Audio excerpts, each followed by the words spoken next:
Hello, good morning. आज हम पढ़ेंगे रोगी के लिए बिस्तर बनाना। सेकंड पार्ट पढ़ेंगे। फर्स्ट पार्ट में हमने पढ़ा है कि रोगी का बिस्तर क्या होता है, कैसे बनाया जाता है और कितने प्रकार के होते हैं और उसके उद्देश्य के बारे में पढ़ा। अब हम पढ़ेंगे रोगी के बिस्तर के निर्देश, मतलब बेड मेकिंग के सामान्य निर्देश क्या होते हैं। प्रक्रिया से पहले और बाद में हमें हाथ धोना चाहिए। अब मेडिकल में, हॉस्पिटल में कुछ भी काम करने से पहले और बाद में सबसे पहले क्या करना चाहिए? हैंड वॉश करना चाहिए ताकि हमें इन्फेक्शन ना हो। रोगी को अनावश्यक रूप से बेनकाब न करें, मतलब जब रोगी के कपड़े चेंज कर रहे हो या बेडशीट चेंज कर रहे हो तो उसे पूरा बेनकाब ना करें। जिस पार्ट में हम कर रहे हैं उसी पार्ट को हटाएं और उसे ढककर रखें। रोगी को बाहर से आने वाले ठंडी हवा से बचाना, मतलब रोगी की जैसे सर्दी है तो सर्दियों में हमें उन्हें कंबल का यूज करना। कंबल क्या होता है? ऊनी कंबल का यूज करना। बिस्तर बनाते समय रोगी के चेहरे को कवर नहीं करना। अब है गंदे कपड़ों के साथ साफ कपड़े न मिलाएं, मतलब गंदे कपड़ों को अलग रखना, साफ कपड़े को अलग रखना। बाथ ब्लैंकेट को छोड़कर रोगी के शरीर में ऊनी कंबल कभी न रखें। बाथ ब्लैंकेट को छोड़कर रोगी के शरीर में ऊनी कंबल कभी न रखें और रोगी के सीधे मेकिंग टोस पर लेटने की अनुमति न दो। मतलब ऊनी कंबल को क्या करना चाहिए? उसको कवर लगा के फिर पेशेंट को देना चाहिए ताकि उसे छुबे नहीं, उसकी स्किन में प्रॉब्लम ना हो। और मेकिंग टोस पर भी सीधे नहीं लेटाना चाहिए। में उपयोग होने वाले चादर को हल्के हाथों से धीरे हिलाएं। फिर है बिस्तर बनाते समय इस बात का ध्यान रखें कि बिस्तर बनाने के उपयोग होने कपड़े आपके शरीर और यूनिफॉर्म से स्पर्श न हो। मतलब अपन रोगी के जो बिस्तर बनाते हैं, बिस्तर बनाते समय हमारे जो यूनिफॉर्म हो वो टच ना हो, उससे कम से कम थोड़ी सी दूरी बना के रखना चाहिए। अच्छे से शरीर की मुद्रा बनाए रखना।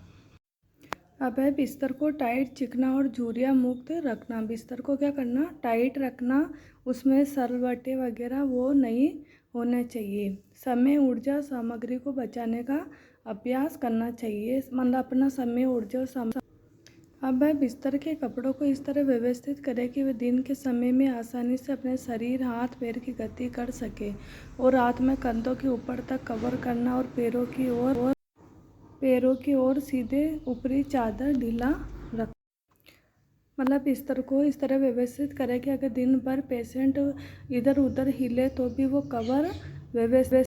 गद्दे में कॉटन अच्छे से होना चाहिए। एयर वाले गद्दे में हवा भरी होना चाहिए। गद्दे को किसी भी प्रकार की गांठ या क्रीज से मुक्त रखना चाहिए। मतलब गद्दे में क्या होना चाहिए? एयर वगैरह बनी होनी चाहिए अच्छी और कॉटन से होनी चाहिए ताकि पेशेंट को छुबे नहीं और आराम से वो सो सके, स्पंजी लगे, उसकी कमर अकड़े नहीं। क्रॉस इन्फेक्शन को रोकने के लिए रोगी के चेहरे से उचित दूरी बनाए रखना चाहिए, मतलब जीडिया को और पेशेंट से दूरी बनाए रखना चाहिए ताकि क्रॉस इन्फेक्शन से रोगी के चेहरे से उचित दूरी बनाए रखना चाहिए।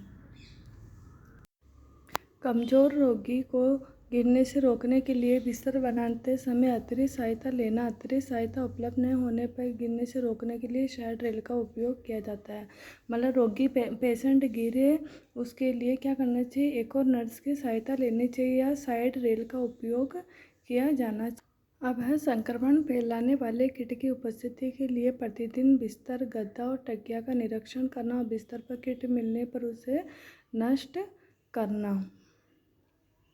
अब है आवश्यक सामग्री की तैयारी। आवश्यक सामग्री क्या होना चाहिए? बेड, गद्दा, तकिया, गद्दे और तकिया का कवर, बेड साइड टेबल या लॉकर, कुर्सी और स्टूल।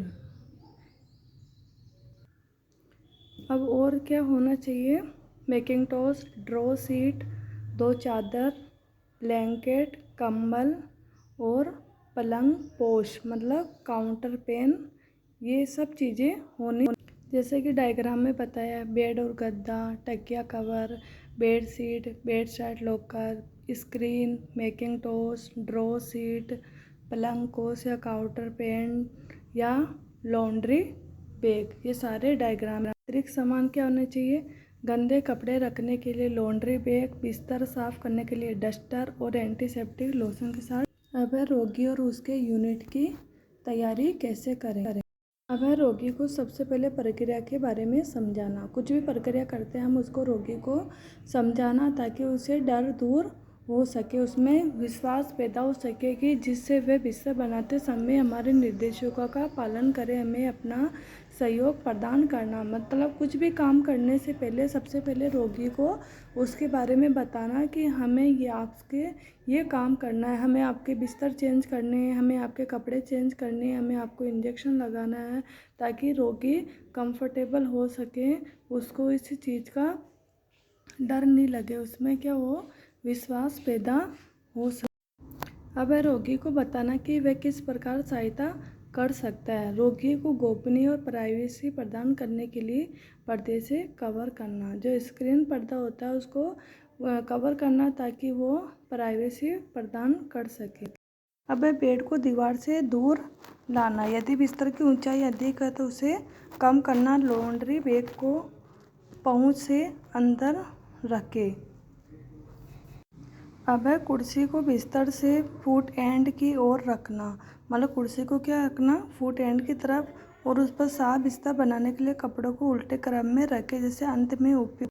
मतलब बिस्तर को मतलब कुर्सी को कहाँ रखना चाहिए? फुट एंड की तरफ रखना चाहिए, ताकि बिस्तर बनाने के लिए कपड़ों को उल्टे क्रम में रखें, जैसे अंत में उपयोग होने वाले को पहले रखना चाहिए और पहले उपयोग होने वाले को अंत में रखना चाहिए, ताकि आसानी से बेड मेकिंग हो सके। पढ़ेंगे क्लोज बेड के बारे में। क्लोज बेड की प्रक्रिया के बारे में पढ़ेंगे। तो खुला बिस्तर बनाने के चरण। ओपन बेड या खुला बिस्तर उसे कहते हैं जिसे अस्पताल द्वारा रोगी की भर्ती होने के बाद रहने के लिए दिया जाता है। ओपन या खुला बिस्तर बनाने के चरण निम्नलिखित। पहला है हाथों की सफाई करना, आवश्यक कपड़ों को एकत्रित करना, फिर कपड़ों को कुर्सी में व्यवस्थित करके रखना, फिर बिस्तर बनाने की प्रक्रिया के बारे में रोगी और उसके रिश्तेदारों को समझाना। सबसे पहले क्या करते हैं, जो आवश्यक कपड़े हैं उसको एकत्रित करके कुर्सी पर रखेंगे, फिर है ना कुर्सी पर रख के फिर क्या करते हैं, बिस्तर बनाने की प्रक्रिया के बारे में क्या करते हैं, रोगी के और रिश्तेदारों को समझाते हैं, ताकि उनमें भय न हो, उनमें विश्वास पैदा हो। अब आवश्यकता होने पर रोगी के चारों ओर पर्दा लगाना चाहिए। रोगी के सिर को ऊपर उठाए, वहाँ से तकिए को निकालकर उसके कवर अलग करें, उसके बाद तकिए को साफ स्थान में रखना चाहिए। मतलब रोगी के चारों तरफ पर्दा लगाना चाहिए ताकि उसको शर्म महसूस ना हो सके। रोगी के सिर के ऊपर क्या उठाए, वहाँ से तकिया निकाल कर कवर अलग करके फिर तकिए को साफ स्थान में रखना। अब बिस्तर में लगे चादर, ड्रॉ, सीट, मेकिंग टॉय सभी को एक करके बाहर निकाले।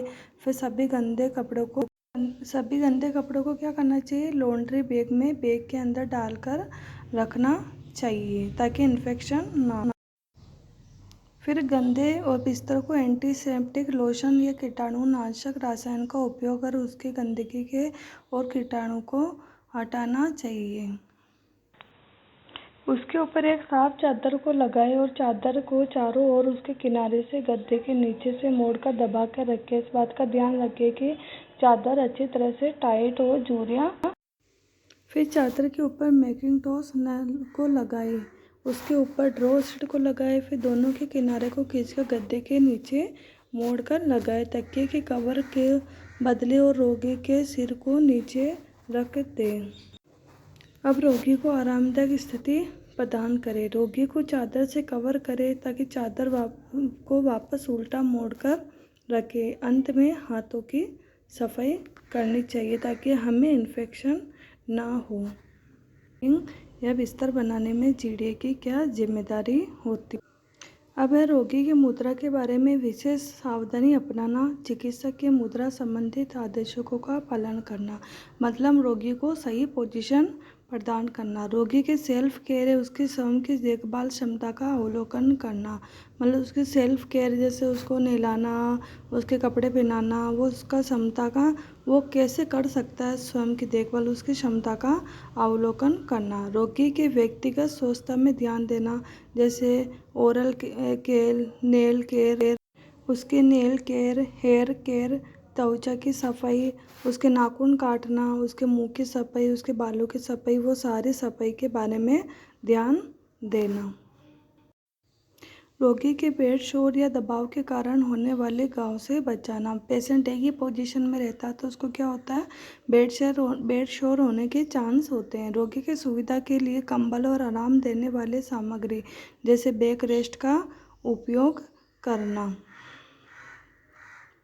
पुराने और गंदे उपयोग हो चुके चादर के तकिया का कवर, कंबल आदि को बदलना, मतलब जो उसके गद्दे और उसके जो चादर है, उसके कवर है, जैसे कंबल के कवर है, उन सबको उपयोग होने के बाद में उस कंबल को, उनके कवर को बदलना। Thank you.